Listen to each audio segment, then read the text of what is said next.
এটি কোনো সাধারণ চিহ্ন নয়, এটি স্বয়ং ভগবান বিষ্ণুর আসল পদচিহ্ন। কিন্তু এটি এখানে কোনো পূজার জন্য নয়, বরং এক মহা শক্তিশালী অসুরের বুককে চিরকালের জন্য চেপে ধরে রাখার জন্য।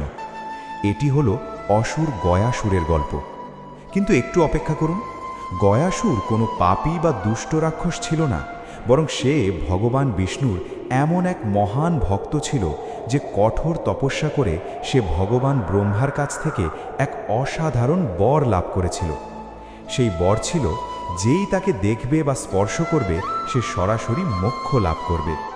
এই বর এতটাই শক্তিশালী ছিল যে সমস্ত পাপীরাও সরাসরি মোক্ষ পেতে লাগল। স্বর্গ ও নরক প্রায় ফাঁকা হয়ে গেল এবং যমরাজের কাজই বন্ধ হয়ে গেল। যখন প্রকৃতির ভারসাম্য সম্পূর্ণভাবে বিঘ্নিত হল, তখন দেবতারা এক দিব্য ছলের আশ্রয় নিলেন। তারা গয়াসুরের কাছে অনুরোধ করলেন যেন তার পবিত্র দেহের ওপর যজ্ঞ করার অনুমতি দেন। গয়াসুর সম্মতি দিল এবং যজ্ঞের জন্য শুয়ে পড়ল, কিন্তু সে বারবার নড়াচড়া করতে লাগল। তখন ব্রহ্মাজি মৃত্যুর দেবতা যমরাজকে আদেশ দিলেন তিনি যেন নিজের লোক থেকে একটি বিশাল ধর্মশিলা নিয়ে এসে গয়াসুরের দেহের ওপর রাখেন। তবুও গয়াসুর স্থির হল না। তখন তাকে সম্পূর্ণভাবে স্থির করার জন্য স্বয়ং ভগবান বিষ্ণু সেই বিশাল ধর্মশিলার উপর নিজের ডান পা রাখলেন।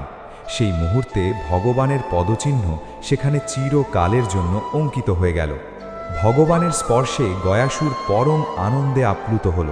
মৃত্যুর আগে সে ভগবান বিষ্ণুর কাছে এক বর প্রার্থনা করল, আমার এই দেহ যেন পৃথিবীর সর্ববৃহৎ তীর্থ হয়ে ওঠে এবং যেই এখানে তার পিতৃপুরুষের পিণ্ড দান করবে সে যেন সরাসরি মোক্ষ লাভ করে। ভগবানের আশীর্বাদে গয়াসুরের সেই দেহই আজ বিহারের পবিত্র গয়া নগরী হিসেবে পরিচিত। আর যে স্থানে ভগবান বিষ্ণু নিজের পা রেখেছিলেন সেখানেই নির্মিত হয়েছে বিখ্যাত বিষ্ণুপদ মন্দির। কিন্তু একটু অপেক্ষা করুন, এই মন্দিরের পাশ দিয়ে বয়ে যাওয়া ফাল্গু নদীতে কেন কখনো জল দেখা যায় না? কথিত আছে, যখন ভগবান রাম ও লক্ষ্মণ তাদের পিতা রাজা দশরথের পিণ্ডদানের উপকরণ আনতে গিয়েছিলেন, তখন রাজা দশরথের আত্মা নিজেই প্রকাশ পেয়ে মাতা সীতার কাছেই পিণ্ডদান প্রার্থনা করেন। তখন সীতাজি ফাল্গু নদীর বালু দিয়ে পিণ্ড তৈরি করেন। তার হাতে সেই বালির পিণ্ডগুলো অন্যের পিণ্ডের মতোই পবিত্র হয়ে যায়। ফাল্গু নদী তখন এক গরু ও এক ব্রাহ্মণকে সাক্ষী মানে।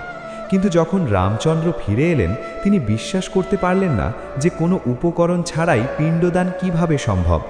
রামের এই অবিশ্বাস দেখে তিনজন সাক্ষী ভয়ে মিথ্যা বলে ফেলে।